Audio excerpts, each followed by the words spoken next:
it was a cell phone payment to have a Ferrari for years.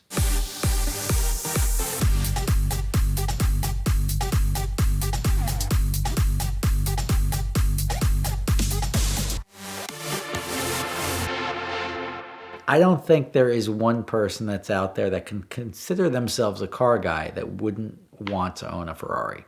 I think it's as simple as that. The Ferrari is the pinnacle of automobiles as far as desirability. They've built the strongest brand. And I mean, any cool car to a non-car person is like, is that a Ferrari? And that's why people buy them. And there are cars that Ferrari have made that are not good at all, but people flock to buy them because it gets them in the club. And that's the 308s, the 328s, the 400i's, the Mondials. These are not great cars. They're not fast. They don't perform well. They break a lot. They cost as much to maintain as they cost to buy. But people buy them because now they own a Ferrari. And that game is sort of coming to an end because there aren't really cheap Ferraris anymore. You used to be able to go out and scoop up a 308 for 25 grand. 25 grand is like, oh, do I want to get a Cobra R or do I want to get a new Mustang GT or a Ferrari? And the answer is the new Mustang GT comes with a warranty, and the Ferrari is likely going to cost you 20 grand a year to drive it if you want to drive it. And ultimately, people tend to move towards Ferraris, and there's so few of them out there now, comparatively, that there are more buyers than there are cars, and that drives the price up. And everybody loves to, if there's nothing more than the Ferrari guy likes to talk about more than what his car's worth. And it's like, yeah, I bought this and I paid X, and now it's worth Y. And that's a very common thing because Ferraris hold their value. Like, you're used to buying a car. You buy a new Mercedes for $175,000, and you know that you're driving a car that's going to be selling for 10 one day. Ferraris don't do that. Ferraris, they're there. They're more desirable, even with miles, no matter what. It's either going to catch fire and burn to the ground, or it's going to go and exist for however long, and it's going to maintain a minimum value. Now, Ferraris, I've seen a depreciation curve that sort of comes down, levels out, and then goes back up. And that happens on virtually every model. And there was always a sweet spot in the time where you're like, all right, that's the bottom, that's where I buy. And you can buy a car, and it goes one of two ways. You either drive it, and it maintains its value, or you don't drive it, and it goes up in value. That's where the 360, I found the sweet spot. And I think we're sort of starting to ride the wave of the 360 coming up, in that there seems to be generational gaps. Like, there are cars that are from the 40s and 50s and 60s that went through this wave, but now everybody that was interested in those cars is sort of dying off and leaving those cars to their kids or their grandkids. And those cars are like, I don't want that. You can't find parts. It's not comfortable to drive. It's like my sentimental value, but like the thing is just in the way. And there's more cars than there are buyers, especially for the pedestrian cars from the 50s, 60s, 70s. There's always going to be a market for 69 Camaros and all these collectible cars. Not so much for the Galaxy 500 or a standard Joe Blow Mustang from the 60s. And that's where you run into an issue, is that when that generation dies off, so do those cars. And I don't think you'll have that with brands like Ferrari, even Lamborghini. I remember Miuras used to be possible to purchase for a reasonable amount of money. Not anymore. They're $1 million cars. The reason for that is that there's something special about Ferrari and Lamborghini. And maybe it's just my generation. Maybe my kids are not going to care about a Miura. And a Miura is going to go from like super desirable to who wants that old thing? It burns gas. And only time will tell, and I probably won't be here, and I'm happy I won't be here to find that out. But at the end of the day, Ferraris, for my lifetime and for the rest of my life, will always be desirable. It's just one of those things. It's a super strong brand, one of the strongest brands in the world. And that's why I'm happy to have owned many of them.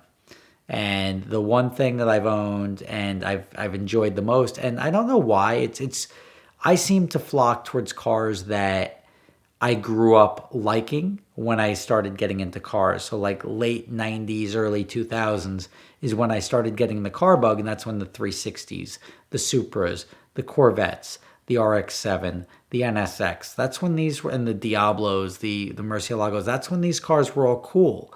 And I still think they're cool. I thought they were cool back then. I think they're cool now. And I think that's a testament to the desirability of the cars. And I'm not the only one that thought they were cool.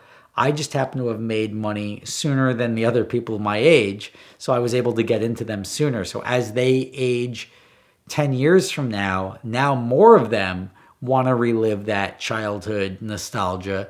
And they now are all wealthy and able to fight over. And that brings the price on these cars up. I've been driving 360s now from the rental company starting in like the early 2000s. But I got my first personal one, I want to say about 7 years ago. So I bought a 360 coupe. I bought it with 48,000 miles on it, and it needed a clutch. So I think I paid 50 grand for it. I drove that for 4 years, and I sold it for 55. Now, you start adding all of it up. I've done it already. I forget what the exact figure was. But when you amortize everything, and when I say everything, I'm talking about insurance, depreciation, the cost to borrow the money. I put zero down. I went through PenFed, and I borrowed every penny of that car. And when you factor in all the interest, the depreciation, the maintenance, the clutch job, the major service, that car over 4 years cost me $113 a month. Plus minus. It was 120, 107, whatever it was. It was a cell phone payment to have a Ferrari for years. And that was cool. At the same time I had that Ferrari, I also picked up a convertible. So I had a Pozzi blue. It's essentially the perfect second Ferrari color because everybody gets the red Ferrari as their first one. This one was, TDF blue was my choice. Pozzi blue came in front of me and my dealership called me up after I bought a GT3 from them, which was such a great car. I bought a 997 GT3. Like 2 months later, it's like, I've got this 360 Spider. Do you want it? And I was like, sort of. And I bought that. And I think I paid like 65 grand for a 360 Spider. And again, same thing. It was, I've now got the red coupe, the GT3. I had a bunch of cars at the time, but the red Ferrari 04 coupe. And then I had a 18,000 mile Pozzi blue Spider. I like the Spider. I like the coupe. Now, what do I have? I have a red Spider. I combine the two. And I've got sort of the best of both worlds. And I've had great luck with these cars. And I want to say luck, I've never had a significant failure. It's still, I tell people like 5 grand a year just to keep it as a budget. You may go 2 years where it's $500, but then you may go 1 year where it's 10,000. I haven't had that 10,000 yet. I've done major services, a couple $1,000 here or there, but I haven't had a transmission. I haven't had an engine failure, an engine rebuild. I haven't had any of the really major stuff, and it's not for lack of trying. My last Ferrari, the one I'm driving now, the 360 Spider, it's an 04 red black. I bought it in Denver. Just one of those things. I have a company called Adventure Drives. We do these driving trips, and we were starting in Denver, ending in Napa. So I was like, all right, I'm shipping out my NSX. I've got an 04 NSX. Clearly, I buy cars from my childhood. And I'm like, you know what? I'm shipping that, but I'm sitting on the toilet like every other guy and like flipping through my phone, looking through eBay, seeing what's local. And I was like, oh, wow, it's a 12,000 mile 04 360 Spider. Red black's nice. And I decided to give the guy a call. And I think I paid almost 80 grand for it, because it was 12,000 miles. Would have been the lowest mile car I bought. And I'm like, you know what? But this is one I'll keep. I've gotten rid of my other two, and now it's time. I need a Ferrari. And I told my wife, it was like, oh, yeah, I came up with some excuse why we needed it. I was like, all right, I gave the guy a deposit. And I'm like, I'm going to get a PPI at Ferrari of Denver, and as long as it checks out, I'll buy it. So I flew in. My NSX is already there. And got the PPI, everything checked out. I bought a new set of tires for it because it still had the original tires, which sounds bad because old tires are bad, but it's good because that means nobody really beat the crap out of it, and it probably still has 12,000 miles on it. PPI checked out. I bought the car, and then I essentially drove it to California that week.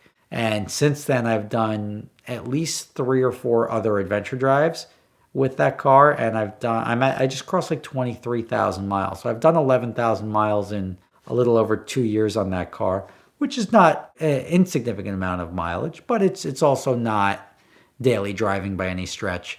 It turns out that that car ends up sitting a lot. I don't drive it to the supermarket. I don't try to show off to my neighbors. I drive it when there's fun driving to be had. And I've driven it through Death Valley. I've driven it at top speed multiple times wherever I can, through Montana, through Wyoming, through all these open stretches of road. When I've got opportunities, I definitely get on it. And I've enjoyed it. I've enjoyed every moment of it. The 360 is probably the best value you can get in Ferraris right now. People either are 360s or 430s, and it really depends on your age. People a little younger than me tend to lean towards 430s because that's the car they grew up with. I can't say that I don't like 355s. I just talk myself out of it because of the maintenance aspect. But a 355 is a phenomenal sounding Ferrari. It's probably the first Ferrari I would purchase, but I wouldn't road trip it. So the 360 is the first. I don't want to. I hate using the word reliable and Ferrari in the same sentence, but the 360 is the first reliably viable Ferrari that I think people can own, buy, keep, and sell without losing their shirt on depreciation, without losing their shirt on maintenance. And it's got enough performance to make you smile and not be like, wow, this thing really needs to be much faster, like you would see with a 308 or 328 as you get smoked by a minivan.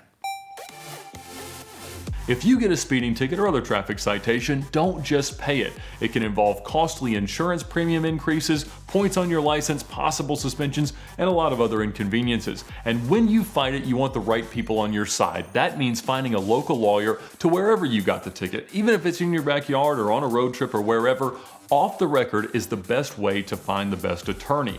They pair you with a local attorney wherever you get the ticket to fight for you and achieve the best outcome. In most cases, you won't even have to appear. So be sure to check them out at the link in the description below and download their free app. You just take a picture of your ticket and they handle the rest. So be sure to check them out and thank them for their support of VinWiki.